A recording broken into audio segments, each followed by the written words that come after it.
Set piece বাদ দিয়ে যদি আমি গেম প্লে বলি, সেই গেম প্লের মধ্যে কিন্তু আমরা সেরকমভাবে আর্জেন্টিনার কোনো খেলাই দেখতে পারিনি আজকে। ওয়ার্ল্ড কাপে তারা ৪টা ম্যাচ খেললো প্রথমবার এসে। ৪টা ম্যাচের মধ্যে ৩টা ছিল ফরমার ওয়ার্ল্ড কাপ উইনারদের সাথে, এবং এখন পর্যন্ত কেউ তাদেরকে ৯০ মিনিটে হারাতে পারলো না। মানে মানে আরও একটু বেশি রেসপন্সিবল খেলতে হবে বাকি সব প্লেয়ারদেরকে, শুধু একা মেসিকে দিয়েই তো সবসময় হবে না। নকআউটের স্কোর লাইন দেখে মনে হচ্ছিল আর্জেন্টিনা হয়তো বেশ ভালোইভাবে অনেকটা পথ পার পেয়ে যাবে, কিন্তু প্রথম নকআউট ম্যাচেই যেভাবে চ্যালেঞ্জের মুখে লিওনেল মেসিরা পড়লো, তাতে মনে হচ্ছে সামনের দিনগুলোতে আরও শক্ত চ্যালেঞ্জের মুখে পড়তে হতে পারে। যাত্রাটা আসলে খুব একটা সহজ হবে না। এই বিষয়গুলো নিয়ে আসলে আলোচনা করতে চাই যে আর্জেন্টিনার বর্তমান অবস্থান, কেপ ভার্দের বিপক্ষে ম্যাচের পরে কি মনে হচ্ছে দলটা নিয়ে, সেসব প্রসঙ্গে আলোচনা করতে আমাদের সঙ্গে রয়েছেন ফুটবল বিশ্লেষক আহমেদ শায়ক। আহমেদ শায়ক, স্বাগত আপনাকে খেলাযোগে। সেই সাথে শুভ সকাল। লিওনেল মেসিকে দিয়ে শুরু করতে চাই। প্রথম গোলটা আর্জেন্টিনার, সেটা দেখে আসলে মনে হয়েছে যে ওই সময় ওই পজিশনে লিওনেল মেসি ছাড়া অন্য যে কেউ যদি থাকতো তাহলে হয়তো বা এটা গোল হতো না। আপনার কাছেও কি একই বিষয় মনে হয়েছে কিনা?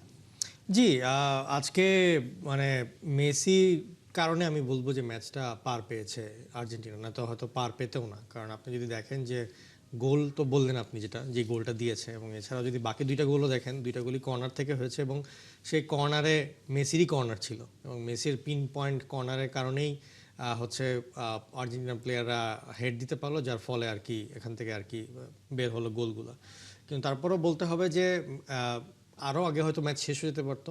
মেসির দুইটা শট দুর্দান্তভাবে ওজিনা ঠিকিয়ে দেয়, যেটাও কিনা একটা চিন্তার বিষয় যে একদিকে ওয়ার্ল্ডের বিশ্ব সেরা এবং সর্বকালের সেরা প্লেয়ার খেলছে, কিন্তু আরেকদিকে 5.5 লাখের জনসংখ্যার একটা দেশ, তারা কিনা মানে ওয়ার্ল্ড কাপে তারা ৪টা ম্যাচ খেললো প্রথমবার এসে। ৪টা ম্যাচের মধ্যে 3টা ছিল ফরমার ওয়ার্ল্ড কাপ উইনারদের সাথে, এবং এখন পর্যন্ত কেউ তাদেরকে ৯০ মিনিটে হারাতে পারলো না। মানে মানে ফুটবল যে আসলেই জনমানুষের খেলা, ফুটবল যে আসলেই কোনো স্টার দিয়ে রচিত হয় না, এবং ফুটবল যে একটা দলীয় খেলা, এই জিনিসটা আজকে কেপ ভার্ডে আবার মানুষকে প্রমাণ করে দিয়ে গেল। এই টেকনোলজি বলেন, ডাটা অ্যানালাইসিস বলেন, সব কিছুর ঊর্ধ্বে যে ফুটবলের যে একটা ইমোশন থাকে, একটা চেষ্টা থাকে অ্যাজ এ টিম ওয়ার্ক, সেটাই আর কি কেপ ভার্ডে আজকে প্রমাণ করে দিল। নিঃসন্দেহে কেপ ভার্দের কথাতে আসবো। সেখানে আমরা আসলে দেখছি যে দলীয় খেলা বলছিলেন আপনি ফুটবল, এবং কেপ ভার্দে আজকে যেটা করেছে যে তিনটা তাদের যে গোলগুলো এসেছে এই বিশ্বকাপে, 3টা গোল এসেছে ডিফারেন্ট ডিফারেন্ট প্লেয়ারদের কাছ থেকে। যে অ্যাসিস্টগুলো রয়েছে কেপ ভার্দের, সেগুলো ডিফারেন্ট ডিফারেন্ট প্লেয়ারদের কাছ থেকে, অর্থাৎ একটা টিম হিসেবে খেলেছে। কিন্তু আমরা সাধারণত যেটা মনে করছিলাম যে হয়তোবা লো ব্লক ডিফেন্স হিসেবে কেপ ভার্দে আর্জেন্টিনার এগেনস্টে খেলবে, এবং অ্যানালাইসিসও আসলে তা বলছিল যে আর্জেন্টিনা একটু বেশ ভালোই অভ্যস্ত এই ধরনের লো ব্লকের টিমের এগেনস্টে। কিন্তু কেপ ভার্দে যেটা করলো, তারা বেশ ভালোই অ্যাটাকে যাওয়ার চেষ্টা করেছে, স্পেশালি যখন তারা বারবার কামব্যাক করছিল, আর্জেন্টিনা আবারও লিড নিচ্ছিল, তখন তারা মরিয়া হয়ে অ্যাটাক চালাচ্ছিল। এটা কি আর্জেন্টিনার জন্য একটু আনএক্সপেক্টেড ছিল কিনা? যে মানে আপনার অবশ্যই আর্জেন্টিনার জন্য আনএক্সপেক্টেড ছিল, কারণ আপনি যে কাউকে জিজ্ঞেস করেন না কেন, গ্রুপ পর্বে 3টা ম্যাচ দেখে সবাই ভাববে যে এখানে কেপ ভার্ডে লো ব্লকেই খেলবে এবং আর্জেন্টিনা হয়তো খুব সহজেই ম্যাচটা জিতে যাওয়ার কথা ছিল। কিন্তু যেভাবে করে কেপ ভার্ডে শুরু করলো এবং যেভাবে করে তারা অ্যাটাক করছিল, এবং সেই লো ব্লক যেটা করছিল না, যার ফলে কিন্তু আর্জেন্টিনা কিন্তু খুব একটা সুবিধা কিন্তু পুরো ম্যাচ জুড়েই করতে পারেনি। আপনি যদি আর্জেন্টিনার ওভারঅল ম্যাচের অ্যাটাক দেখেন, তাহলে তাদের ম্যাচের অ্যাটাক ছিল হয় সেট পিস, অথবা মেসিকে ফাউল করলে সেই ফ্রি কিক, অথবা আপনার ধরেন যে 1-2টা মেসির যে গোলকিপারের শট নিল এটা। এছাড়া আপনি যদি বলেন অ্যাজ এ টিম, আর্জেন্টিনা কিন্তু খুব একটা বেশি ভালো খেলেনি, এবং এরকমভাবে দেখলে কিন্তু অন্য কোনো প্লেয়ার যে প্রপারলি যে বারের শট নেবে সেটাও হয়নি। যদিও লিজান্দ্রো মার্টিনেজ থেকে গোলটা এসেছে, কিন্তু আপনি ইন জেনারেল গেম প্লে বলেন, মানে সেট পিস বাদ দিয়ে যদি আমি গেম প্লে বলি, সেই গেম প্লের মধ্যে কিন্তু আমরা সেরকমভাবে আর্জেন্টিনার কোনো খেলাই দেখতে পারিনি আজকে। সো সেই জায়গায় সামনে মিশরের এগেনস্টে ম্যাচ, মিশর বেশ দারুণ একটা জয় পেয়েছে আজকে।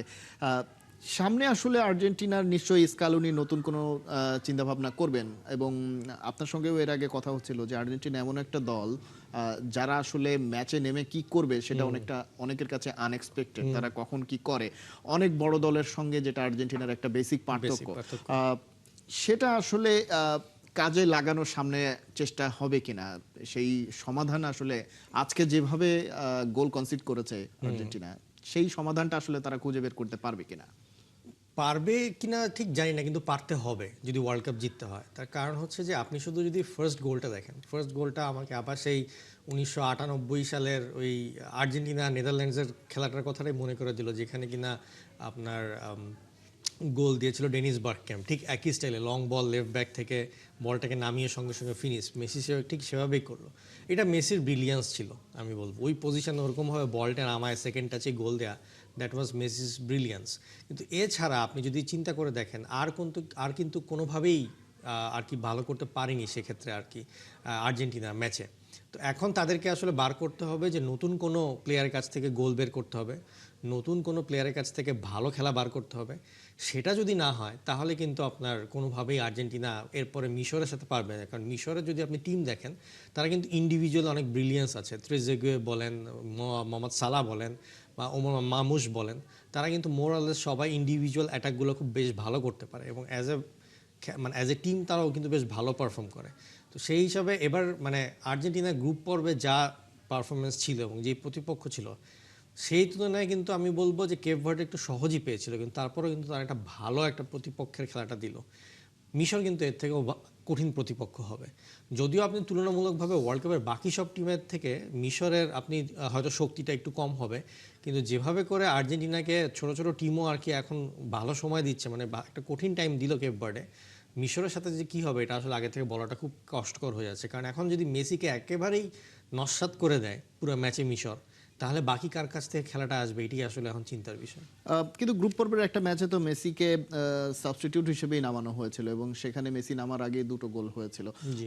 তাহলে কেন মিশরের এগেনস্টে মেসি ছাড়া অন্য কেউ পারফর্ম করবেন না বলে মনে হচ্ছে? তার কারণ হচ্ছে যে আপনার প্রতিপক্ষের কোয়ালিটি আপনাকে দেখতে হবে। আপনার হচ্ছে যে মানে থার্ড ম্যাচ সম্ভবত জর্ডানের সাথে আর কি খেলেছিল আমার যতটুকু মনে পড়ে। তো জর্ডানও আপনি যদি সেরকমভাবে প্রতিপক্ষ দেখেন, তাহলে আমি বলবো না যে অনেক হাই লেভেলের প্রতিপক্ষ, যেটা কিনা আর্জেন্টিনার সেকেন্ড টিমটাকেও আর কি ভালোভাবে বিট করতে পারবে বা একটা ভালো মানে একটা কম্পিটিশন দিতে পারবে। কিন্তু মিশর এখন যেভাবে করে আজকে অস্ট্রেলিয়াকে বাদিল, অস্ট্রেলিয়া কিন্তু বেশ ভালো একটা স্কোয়াড ছিল এবং তাদের আসলে যে পারফরমেন্স ছিল সেই অনুযায়ী অস্ট্রেলিয়া কিন্তু জিতে যেতে পারতো। কিন্তু মিশরের মানে যে রেজিলিয়েন্সটা দেখালো এবং যেভাবে করে তারা ম্যাচে টিকে ছিল 120 মিনিট, তো এইটা কিন্তু মানে মিশরের জন্য একটা খুব পজিটিভ পয়েন্ট হবে। আবার আরেকদিকে যদি আপনি দেখেন আর্জেন্টিনার যে স্কোয়াড, সেই স্কোয়াডের কিন্তু এখন বয়সও এখন পড়তির দিকে, মানে আপনার 30-এর কাছাকাছি। তারা কিন্তু এখন মানে 120 মিনিটের একটা ম্যাচ খেললো, যেটা কিন্তু তাদের এক্সপেক্টেড ছিল না। তো এখন এটা পরবর্তী ম্যাচে ফিটনেসে তাদের একটা প্রভাব পড়তে পারে। তারা যদি একই স্কোয়াড আবার নামায়, তারা যদি সেম স্কোয়াড আবার নামায় ফার্স্ট 11, তাহলে কিন্তু সেটার উপর একটা প্রেশার পড়বে। এবং যেটা বলছিলাম যে মেসিকে প্রত্যেক ম্যাচে যদি এরকম 120 মিনিট করে খেলতে হয়, তাহলে কিন্তু সেটার একটা যে মানে মেসিরও তো ম্যাচের একটা প্রভাব পড়বে। তার কারণ হচ্ছে যে যদিও অমানবিক খেলা খেলে, কিন্তু তারও তো একটা মানে লাস্ট লিমিট আছে, যেখানে গিয়ে আর কি মেসিকে আর কি দেখে মনে হবে যে সে আর কি সাধারণ একটা প্লেয়ারের মতন খেলছে। সো মেসির কাছ থেকে বেস্ট খেলাটা পেতে গেলে মেসিকে ওরকমভাবে তো জায়গা এবং সময়টা দিতে হবে। তো মিশর এত সহজ হবে না। নিঃসন্দেহে কেপভার্ডদের এগেনস্টে ধারণা করা ছিল যে একেবারেই নতুন একটা দল, প্রথমবারের মতো ওয়ার্ল্ড কাপে খেলতে এসেছে। তাদের এগেনস্টে আর্জেন্টিনার বল পজিশন মাত্র 64% এবং তাদের এগেনস্টে যখন কেপভার্দে অ্যাটাকে গিয়েছিল, সেই চান্স ক্রিয়েশনের ব্যাপারগুলো ছিল অনেক বেশি ডেঞ্জারাস, অর্থাৎ প্রায় গোল করে ফেলছিল, এক্সপেক্টেড গোলের রেটটা অনেক বেশি ছিল। সেটার রহস্যটা আসলে কি? সেটা কি আসলে আর্জেন্টিনার ডিফেন্স লাইনেরই কোনো লুপ হোলস, নাকি এটা কেপভার্দেরই ক্রেডিট? আমি তো অবশ্যই এখানে কেপ ভার্ডের ক্রেডিট দিব, বাট এই সাথে মানে আমি যদি 80% কেপ ভার্ডের ক্রেডিট দিই, আমি এখানে 20% অবশ্যই বলবো যে আর্জেন্টিনার ফ্রন্ট লাইনের অবস্থা বেশ খারাপ। আপনি মেসি অবভিয়াসলি আপনি জানেন যে স্ক্যালোনি 4-4-2-তে নর্মালি খেলিয়ে থাকে। আমি ভেবেছিলাম যে এই ম্যাচে সম্ভবত সে 4-3-3-তে যাবে। সে হচ্ছে হুলিয়ান আলভারেজ এবং লাউটারো মার্টিনেজ দুইজনকেই সামনে নামিয়ে দিবে, যাতে ডিফেন্সকে প্রেশার দিতে পারে। কিন্তু দেখা গেল যে শেষার তার চিরাচরিত 4-4-2-তে খেললো এবং আলমাডা সেই লেফট উইংয়ে খেললো, যার ফলে মানে যে জিনিসটা কেপ ভার্ডে খুব ভালো প্রেডিক্ট করতে পেরেছে।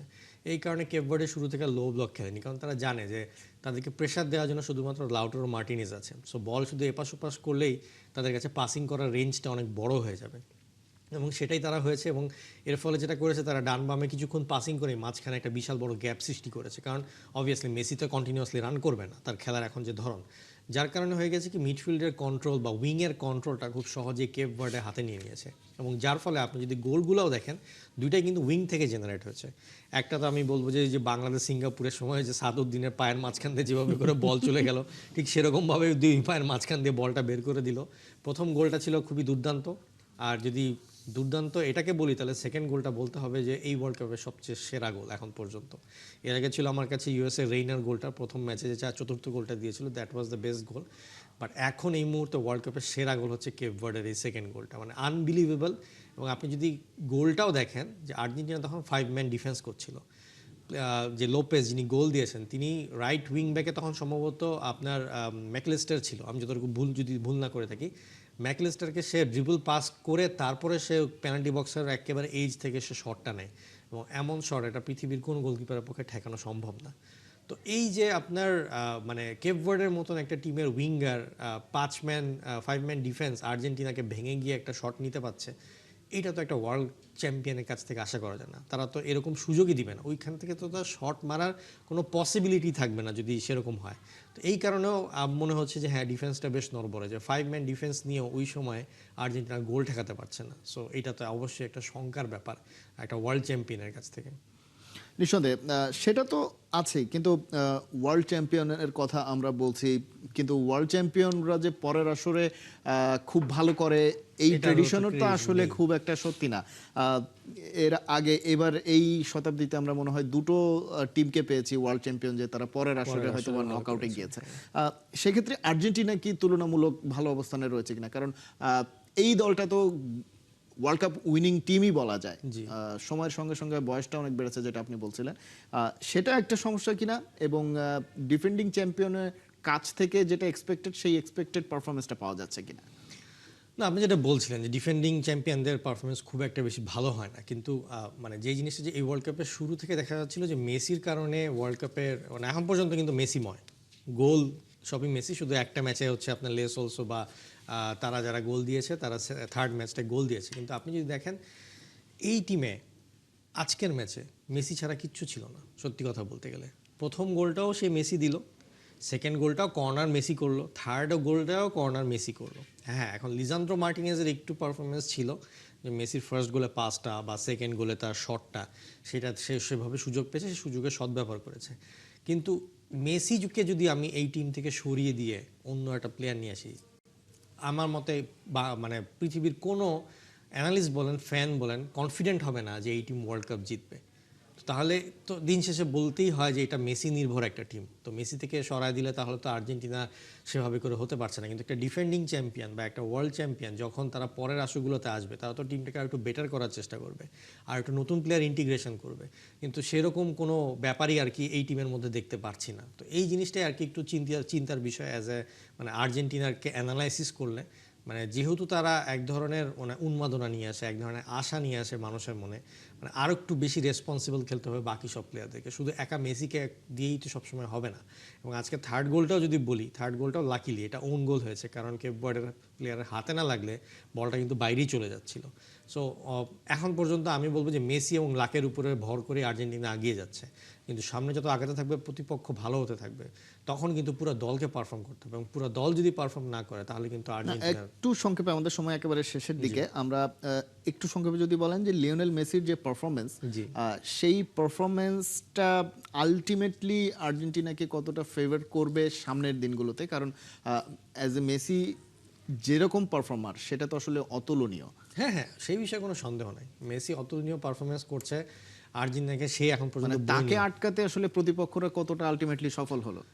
এখন পর্যন্ত মেসিকে কেউ আটকাতে সফল হয়নি বলেই আর্জেন্টিনা এগিয়ে যাচ্ছে। যেদিনকে কোনো প্রতিপক্ষ প্রপারলি মেসিকে আটকাতে সক্ষম হবে, সেদিনকে আর্জেন্টিনা ম্যাচ হেরে বিদায় নিয়ে যাবে। এখন সেটা কবে কখন সেটা কেউ জানে না, কিন্তু মেসিকে আটকাতে পারলে এই টিমের মধ্যে আমি কোনো সেকেন্ড কোনো প্লেয়ার দেখছি না যে কিনা আর্জেন্টিনাকে তুলে নিয়ে আসবে। নিঃসন্দেহে, অর্থাৎ বেশ শঙ্কার একটা ব্যাপার রয়েছে, এবং মেসিকে নিশ্চয়ই সামনে যে দলগুলো প্রতিপক্ষগুলো আসবে তারা নিশ্চয়ই প্ল্যান করেই নিজেদের কে সাজাবে, সেই বিষয়টা আসলে আমরা দেখার অপেক্ষায় যে সেই সমাধান কিভাবে আর্জেন্টিনা করে। আহমেদ শাহেক অনেক ধন্যবাদ খেলাযোগে আসার জন্য। দর্শক, আমরা কথা বলছিলাম আর্জেন্টিনার যে বর্তমান অবস্থান, লিওনেল মেসির বর্তমান পারফরমেন্স এবং আর্জেন্টিনা সামনে নিজেদের যে দুর্বলতা সেগুলো সমাধান কিভাবে করতে পারে, করার দরকার, সেই বিষয় নিয়ে আলোচনা হচ্ছিল।